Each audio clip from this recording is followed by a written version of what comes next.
Hi friends, Siragadikka ஆசை serial next ப்ரோமோல ஒரு பக்கம் நம்ம ரோஹிணியும் வித்யாவும் முத்துவோட ஃபோன்ல இருந்து அந்த டேட்டாவை எடுக்கிறதுக்காக ரொம்ப ட்ரை பண்ணிக்கிட்டு இருக்கும்போது கரெக்டாக நம்ம முத்துவும் மீனாவும் அவங்கள வந்து இடிக்க ஃபோன் கீழே விழுந்து உடஞ்சிருது.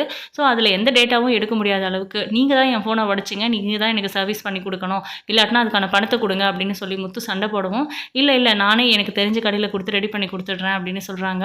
முத்துவுக்கு சரியாக படலை. என் ஃபோன் மேலேயே உங்களுக்கு நோட்டமாக இருக்கே அப்படின்னு சொல்லி யோசிச்சுட்டு, இல்லை என் ஃபோனை கொடுங்க, நானே ரெடி பண்ணிக்கிறேன் அப்படின்னு சொல்லிட்டு காசையும் 2000 வாங்கிக்கிட்டு கிளம்பி போயிடுறாரு.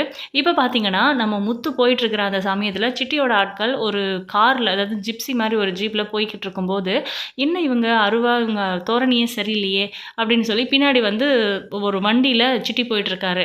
ஏதோ பிரச்சனை போல இருக்குது, அதாவது ஏதோ விஷயம் இருக்குது இவங்க போகிறதுக்கு பின்னாடி அப்படின்னு சொல்லி ஃபாலோ பண்ணி போனால் அங்கே ஒரு ஆளை போட்டு தர்றதுக்காக ரெடி பண்ணிக்கிட்டு இருக்காங்க. அது தெரிஞ்சு போய் அடித்து அந்த ஆளை காப்பாற்றுறாங்க. 2 டைம் என்னை மாட்டி விட்டீங்க, இந்த முறை என்னை காப்பாற்றிட்டீங்க அப்படின்னு சொல்லி அங்கே அந்த பிஏ தான் பேசுகிறாரு. தலையில் நல்லா அடிபட்டிருக்கு அப்படின்னு சொல்லி போய் ஃபர்ஸ்ட் எய்ட் பண்ணி அவங்கள கூட்டிகிட்டு வராங்க. என்ன ஆச்சு, எதனால் அவன் உன்னை அடிக்க வந்தான் அப்படின்னு சொல்லி கேட்கவும், நீங்கள் எப்படி அங்கே வந்தீங்கன்னு, நான் ஃபாலோ பண்ணி வந்தேன் அப்படின்னு சொல்கிறாரு. எதுக்காக அவன் உன்னை அடிக்க வந்தான் அப்படின்னு சொல்லி கேட்கவும், இப்படி தான் அப்படின்னு சொல்லி எல்லா உண்மையும் சொல்கிறாங்க. அதாவது ரோஹிணி தான் என்னை அடிக்கிறதுக்கு ஆள் அனுப்பியிருக்கிறா அப்படின்னு சொல்லி. அவள் எதுக்கு அப்படின்னவும், நீங்கள் உங்கள் வீட்டுக்கு கூட்டிகிட்டு போங்க, எல்லாரும் முன்னாடி நான் உண்மையை சொல்கிறேன் அப்படின்னு சொல்லவும், நம்ம முத்து யோசிக்காமல் அந்த ஆளை கூட்டிகிட்டு, பூஜை நடக்குதுன்னு கூட யோசிக்காமல் வீட்டுக்கு கூட்டிகிட்டு வந்துடுறாரு. அவங்கள பார்த்த உடனே இந்த ஆளை எதுக்கு இங்கே கூட்டிகிட்டு வந்தீங்க அப்படின்னு ரோஹிணி கேட்க, மனோஜுமே கத்துறாரு, இவன் ரோஹிணிக்கு கொஞ்சம் தொல்லை கொடுத்துட்டு இருந்தான் அப்படின்னு.